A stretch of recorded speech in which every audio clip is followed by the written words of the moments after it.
Antoine Robitaille. Écoute! Oui, j'écoute. J'en suis pas revenu de ce qu'il a dit. On est là pour aider. Ben, je trouve que oui. On veut aider. Je suis là pour aider. Ouais. OK. Les deux. Écoute! Antoine Robitaille. La rencontre. Robitaille du Trisac. Antoine, bonjour. Bonjour Benoît. T'as pas de mèche, finalement? T'étais absent pour rien hier?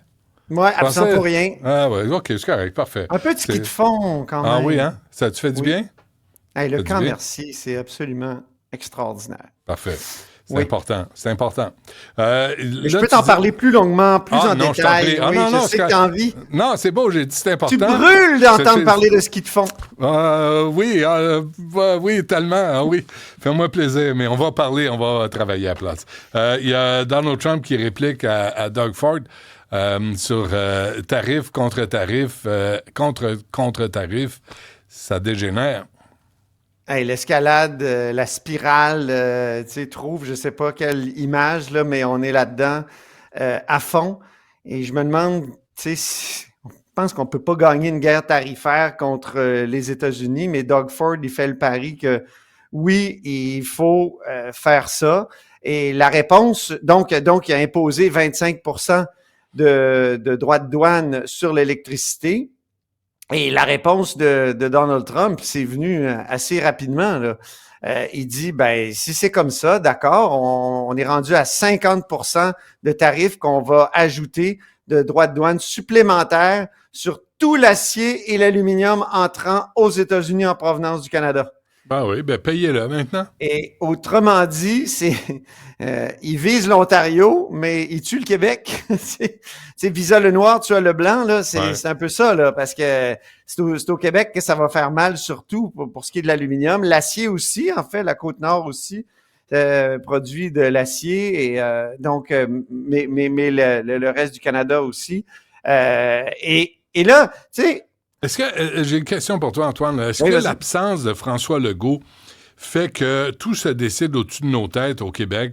Doug Ford se pogne avec Washington. Washington réplique, puis il réplique finalement en affectant davantage le Québec que l'Ontario, puis le Québec dit rien, fait rien.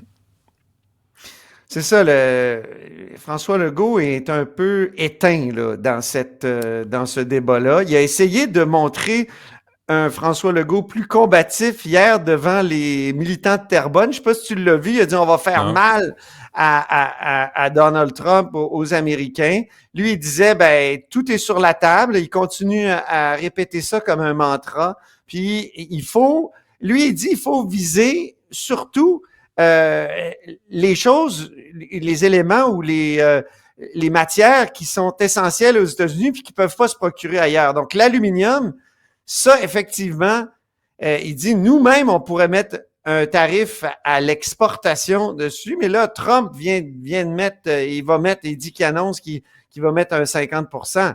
Alors, c'est déjà, je pense pas qu'on peut en ajouter de plus, mais ils vont peut-être se rendre compte à ce moment-là que l'aluminium, tu sais, c'est 60% de l'aluminium américain part du Québec. C'est quelque chose. Ouais. Pourquoi? Faut se demander pourquoi. Mais on va refiler la facture. Antoine, ça n'a pas de sens. On va refiler la facture au client.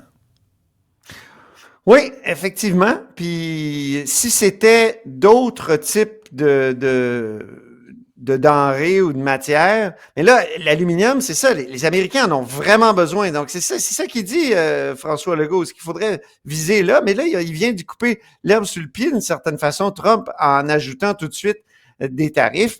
Mais écoute, pourquoi ça coûte moins cher de produire l'aluminium ici? C'est l'énergie. Aux États-Unis, il faudrait que tu construises peut-être une usine une centrale au charbon à côté, à côté d'une aluminerie. Ça coûterait plus cher, ça serait extrêmement polluant.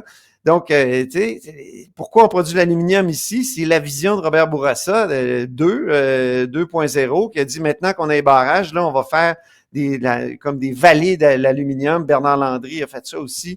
Donc, on a bien développé ça. Mais là, dans la guerre commerciale, évidemment, peut-être que les États-Unis vont prendre conscience et Donald Trump lui-même va prendre conscience que c'est nécessaire. Mais prendre conscience pour Donald Trump, c'est une expression qui est peut-être excessive, là, parce que les marchés réagissent très, très mal actuellement. On le voit encore aujourd'hui. Donald Trump dit c'est une sorte de période de transition. Donald Trump 1 aurait probablement dit, oh, ben là, on va faire attention. Donald Trump 2, il dit non, non, non. C'est devenu, moi, je dis, un révolutionnaire. Elon Musk l'a dit, hein. C'est une deuxième révolution américaine qu'on est en train de faire. Et les révolutionnaires, prenons les Soviétiques, qu'est-ce qu'ils disaient, Lénine? On ne fait pas d'omelette sans casser des œufs. Ah, ça vient de lui, ça? Oui, ben... Ça vient de Lénine. Il l'a beaucoup utilisé. Oui, je l'ai dit ce matin, puis je me suis dit, hey, je vais aller vérifier d'où ça vient. Effectivement, Lénine l'a utilisé. On ne fait pas d'omelette sans casser des œufs. Pour les Soviétiques, ça voulait dire des camps avec des gens des goulags. qu'on internait, des goulags. Pour Donald Trump, c'est bon, ben il y a une période de transition, là, ça va mal aller. Puis il va peut-être avoir une récession. Je vais aller jouer au golf. Deux scénarios possibles. Scénario positif pour lui, ben il va peut-être réussir à convaincre la population grâce à sa coterie, grâce aux médias qui lui sont acquis, que c'est des petites souffrances en attendant de gros gains.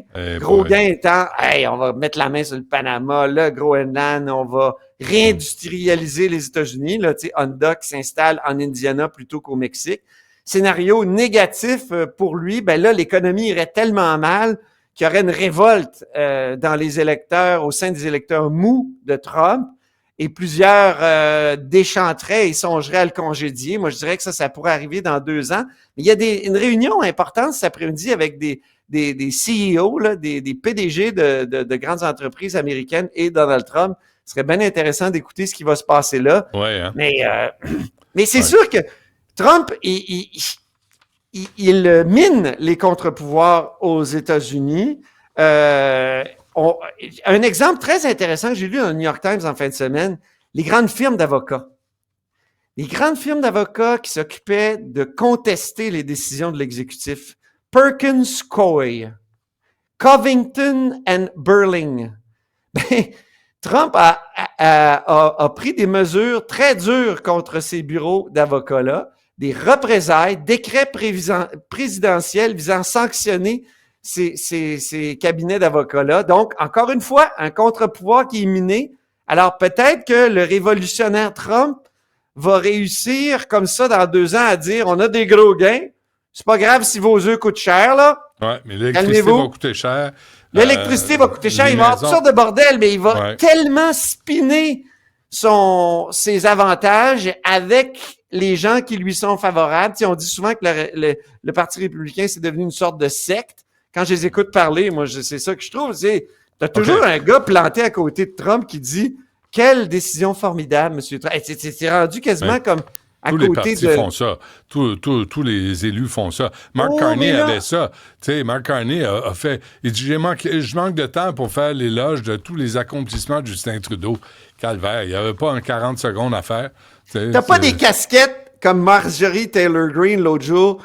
Trudeau was right on everything. Tu sais, Marjorie Taylor Greene, elle avait vraiment une casquette. Trump was right on everything, tu sais. T'as raison, surtout, ça va bien. Faut passer aux autres sujets, Antoine. Je m'excuse, je suis intarissable. Le département d'efficacité gouvernementale, là, les Québécois, les politiciens québécois commencent à se dire, il serait peut-être temps, là. Ben oui, puis il y a Éric Duhaime qui est débarqué ici à la tribune de la presse tout à l'heure pour dire qu'il fallait rebaptiser le Conseil du Trésor et de l'efficacité gouvernementale. Donc, le fameux DOGE, le Department of Government Efficiency de Elon Musk, commence à faire rêver les politiciens. Donc, Éric Duhaime, on n'est pas très surpris. Ça fait longtemps qu'il dit qu'il y a trop de gaspillage, qu'on paie trop d'impôts, tout ça. Puis, tu sais, ça résonne dans la population. Puis, il a déposé des résultats d'un rapport Palace qui disent effectivement que les Québécois ils trouvent qu'il y a du gaspillage. Ouais. Facile, par contre, moi je vais te dire, j'en ai vu des rapports là, sur l'efficacité gouvernementale. Je me souviens, au début de l'ère Couillard, il y a eu des rapports qui ont été déposés.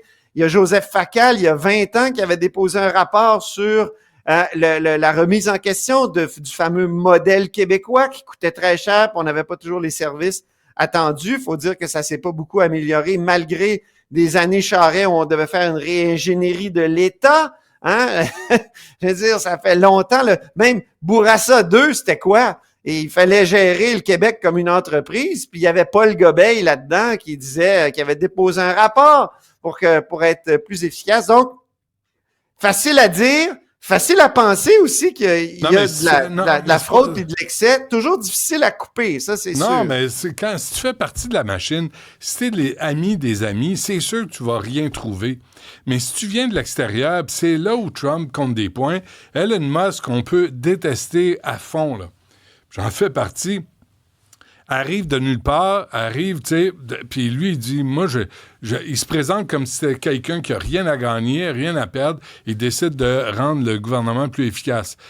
Ça prendrait quelqu'un de l'extérieur du gouvernement du Québec pour venir voir tous les programmes, où va l'argent, à quoi ça sert, à qui ça sert, Ouais. Puis il y a des coupures. C'est pas vrai, là. Moi, c'est impossible qu'il n'y ait pas de coupure à faire. Impossible.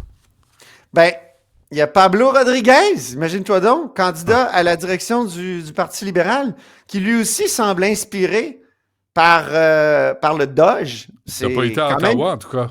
C'est quand même étonnant de la part d'un ancien lieutenant de Justin Trudeau, mais il faut savoir qui est son conseiller.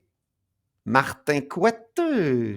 Martin Coiteux, c'est lui qui a mené, et tu te souviens, avant d'être en politique avec Philippe Couillard, Martin Coiteux qui a été président du Conseil du Trésor de Philippe Couillard les 2 premières années. Après ça, il l'a sorti de là parce que tout le monde voulait l'étriper. Y compris, je sais pas si tu as lu le livre de Christine Saint-Pierre où elle raconte qu'elle apprend à un moment donné que Martin Coiteux avait décidé de transformer, pour que ça coûte moins cher, le ministère des Relations internationales du Québec en simple agence, tu sais. Puis et Christine Saint-Pierre qui est furax, qui réussit finalement à maintenir le ministère contre l'avis de Coiteux. Mais là, donc, Coiteux, lui, il dit il faut qu'il y ait un gel de la croissance du nombre de fonctionnaires et il dit qu'il serait intéressé, si Rodriguez gagne, d'aller en politique. Donc, je veux dire, en anglais, on dit... Tu sais, c'est drôle, ça. Il était là, puis il l'a pas fait. Là, tout à coup, il revient. Il l'a fait, tu sais, la rigueur et l'austérité, Couillard, c'est Coiteux, en fait. Et même Carlos Letaos s'est excusé pour l'austérité dans le secteur de l'éducation. Il dit on aurait dû arrêter de couper en 2017. $1 milliard. Ils ont coupé $1 milliard. Mais tu sais, couper n'importe comment, c'est une chose. Couper quand c'est pas tes amis, c'est facile. Mais couper quand c'est tes petits amis, là, c'est une autre affaire. C'est extrêmement difficile. Là, c'est extrêmement difficile, même si tu viens de l'extérieur. Puis bon. Moi, je te sors. Je t'avoue que. La chaîne, c'est une belle image. Tu trouves que c'est une belle image, toi? Ouais. Je sais pas, des fois, la scie à chaîne peut vraiment te couper un bras ou une jambe. Ah ouais, si tu l'échappes, tu t'es le premier à dire que les libéraux ont trop coupé en matière d'éducation. Je me souviens. Non, mais tu coupes. Tu sais, c'est parce que là, il y a des programmes, on ne sait pas où va l'argent. Tu sais, on ne sait pas ce qu'on fait avec l'argent. On sait. Moi, là, je suis un peu. Je regarde la dette augmenter, puis je pense à les générations futures. Je me dis comment ils vont faire pour se sortir de ça. Hey, il y a un exemple qui me vient en tête. J'ai Gmail, moi. Hein? J'ai un Gmail, comme ben du monde. Une adresse Gmail, OK? À un moment donné, quand tu as atteint 15 meg, je crois, ou 15... Oui, c'est ça. Non, 15 gigs de mémoire gratuite. Là, Gmail te dit il faut vraiment que tu réduises ça ou que tu achètes un 2 piastres par, mettons, 2 mois, je me souviens pas combien ça coûte, là. 2-3 piastres par année, si tu veux vraiment plus de mémoire. Vas-y, il faut que je parte, là. Vas-y, Antoine. As-tu déjà essayé de couper dans ton Gmail? Moi, je veux garder mes courriels. Pourquoi? Quand tu te mets à couper dans ce qui pèse lourd, là, tu trouves...